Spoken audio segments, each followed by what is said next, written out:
Kay, my father's way of doing things is over. It's finished. Even he knows that. I mean, in 5 years, the Corleone family is going to be completely legitimate. There are things being negotiated now that are going to solve all your problems and answer all your questions. That's all I can tell you now. The Corleone family is thinking of giving up all its interest in the olive oil business, settling out here. Things may get rough with the move we're trying. You have faith in my judgment? Yes. Do I have your loyalty? Yes, always, Godfather. Don't be a friend to Michael.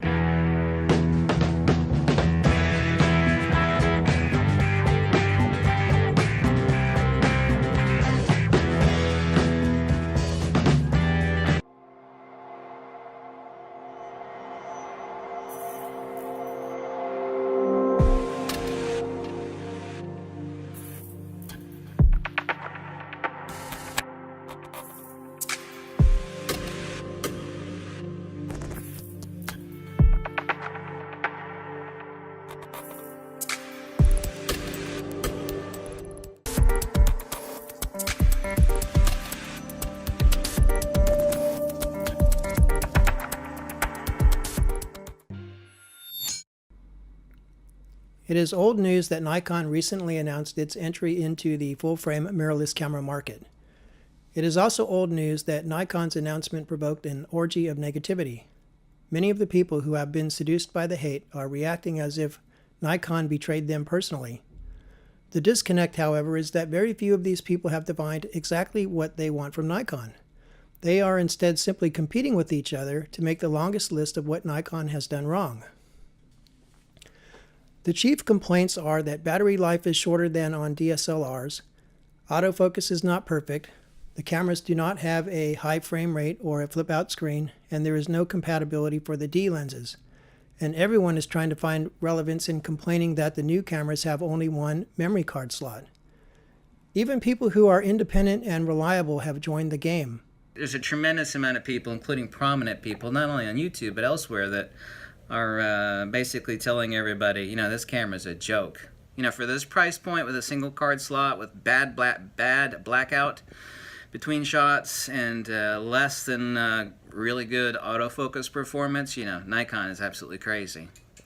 Nikon is in damage control mode. The fact is that there is no consensus on the features of the ideal camera, but this is only part of the problem. The other obvious issues are that people are resistant to change, and photographic technology takes time to develop. It is common that when people are faced with change, they will denigrate the new and cling to the old. This phenomenon is on full display, and it is as predictable as it is foolish. Nikon is very successful. Nikon arguably is the #1 camera company in the world. Right now, they have two of the best cameras in the world, the D500 and the D850. They have several other cameras which sell extremely well, and they have an excellent and comprehensive lens catalog. The presumption that the Nikon engineers are idiots and don't know what they are doing is to deny objective reality. The Nikon engineers certainly know more about photographic science and optics than the folks complaining on YouTube. For an FX format sensor, engineers understood it is important to have enough illumination or central luminous flux to produce a great image at fast apertures. As you saw, 55mm was determined as providing the best performance with a 60mm flange back distance on FX format sensor and the perfect balance to deliver the best optical image quality. Now, with the Z-mount, it is possible to provide extremely fast lenses such as f1.2 and even f.95. Also, 55mm diameter offers a lot of flexibility in optical and lens design. Moreover, the Z6 and the Z7 are Nikon's first full-frame mirrorless cameras. They are not the end of the technology, they are the beginning. These cameras fit into the enthusiast market, and they will sell well. The customers will give Nikon a lot of feedback, which Nikon will incorporate into its work on the professional cameras, improvements on existing cameras, and future cameras. As a result, it is more useful to look for what Nikon has done right. In this regard, we are at the point that various cameras are more alike than they are different. Ideally, a camera will have excellent ergonomics, a user interface which is easy to navigate, reliable autofocus in both photo and video modes, a state-of-the-art processor and sensor, and stable firmware. A camera manufacturer should also have a comprehensive lens catalog. My sense is that Locke has Nikon's release just about right.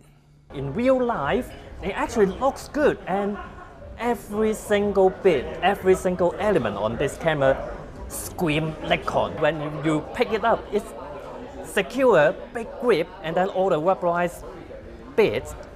It's just really comfortable. When you pick it up, it just feels premium because it's a full metal body, rugged magnesium alloy body, and it's weather sealed to the same degree to D850. The lens, this is a 24 to 70 f4 lens. On the web, it looks like it's a plastic lens. In fact, it's metal, and then it feels really good. This is just the first full-frame mirrorless, and it's already pretty good. It appears to me that Nikon has two hurdles to get over. The first is improving battery life. This is difficult because the EVF requires so much juice. The second is developing lens formulas for the new mount and flange distance, and then setting up manufacturing of the new lenses. This problem is made more difficult by the demand for lenses which are both high in resolution and also sharp in the corners and corrected for chromatic aberration. Nikon has presented a lens roadmap. This roadmap shows that Nikon will be producing the 2.8 zoom Trinity in the immediate future. From this fact alone, it is clear that Nikon intends to compete in the professional market and that the Z cameras are the future.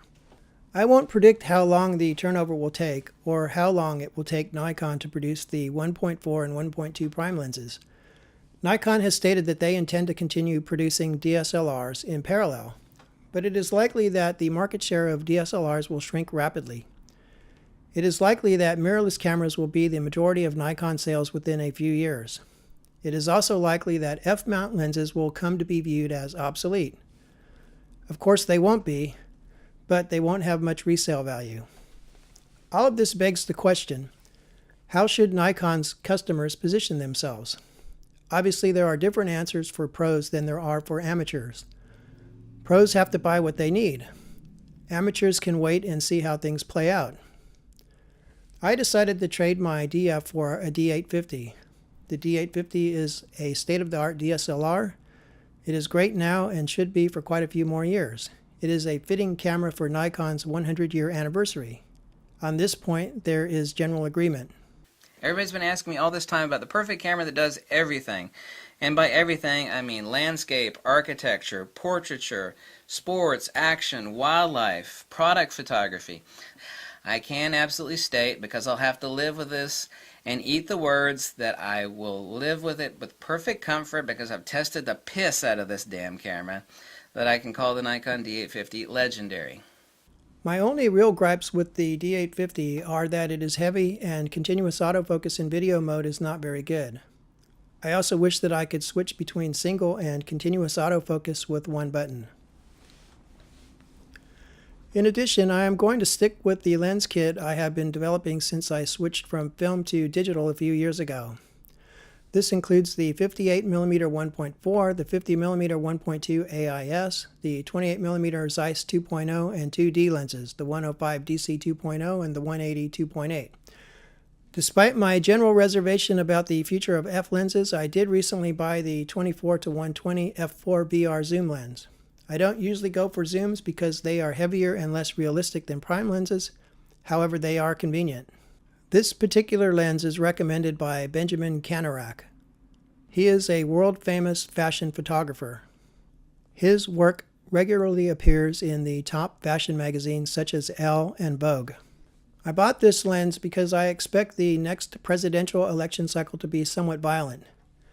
Mind you, the first rule of martial arts is to avoid the fight, and I have no real interest in going down to the demonstration to get my fair share of abuse. Further, it seems that at most political events these days, there are as many people trying to get a viral video with their cell phones as there are people participating in the event. Still, it seems likely that opportunities for photojournalism will arise, and I don't want to be stuck without the right tool. In conclusion, YouTube's algorithms favor negative videos. As a result, negative videos get more views and more advertising money. Ultimately, however, all of the negativity, as distinct from thoughtful criticism, is not only generally unhelpful, but it is also unpleasant. The future of handheld photography is mirrorless, and we should get over the shock and accept the change.